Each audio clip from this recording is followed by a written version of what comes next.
Pozdravljeni na kanalu Jecljam.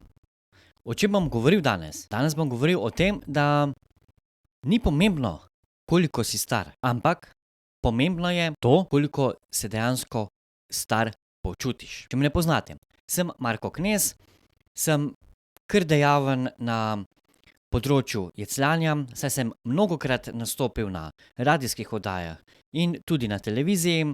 Moj zadnji nastop na TEDx Ljubljana pa je bil vrhunec mojega udejstvovanja na področju ozaveščanja o jecljanju. Kajti jecljanje ne sme biti ovira za uspeh v življenju. Začnimo s špico, potem pa nadaljujemo.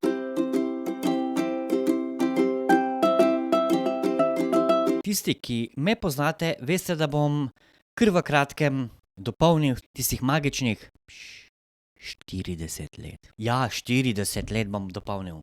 Ampak veste kaj?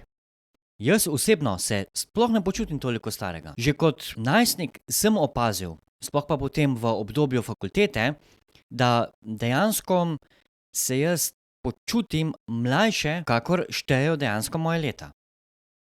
Tudi v obdobju fakultete, tam pri 23, 24, 25, sem se jaz vedno počutil mlajše, 18-19 let. Tudi ko sem prešel v obdobje 30, se nisem počutil toliko starega. Vedno sem se počutil, kot da sem star 25 let ali morda še kakšno leto manj. Sedaj pa, ko bom že zelo kmalu star 40 let, se sploh ne počutim kot nek običajen 40-letnik. Kar se tiče energije, predvsem pa tega notranjega zavedanja, jaz se počutim kot nek 30-letnik. Je pa tako v življenju, da ti nekaterim odgovarja, da se pri 40 počuti, kot da je star 50 let. Nekaterim, tako kot sem jaz sam, pa seveda mnogo bolj odgovarja, da se počutimo mlajši, kakor smo v resnici stari. Zaradi tega mi je všeč, da smo vsi ljudje tako raznoliki. Kajti to nas dela unikatne. Vedno pa mora biti bistvo vsega tega dejstvo, da ste vi tisti,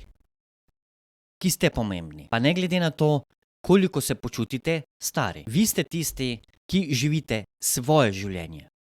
Saj ne živite življenje nekoga drugega. Če se pri 40 počutite kot 30-letnik, kot 20-letnik ali pa pri 50 letih kot 30-letnik, je to čisto vaša odločitev. Oziroma, se ne morem reči, da je to vaša odločitev. To je dejansko del vas.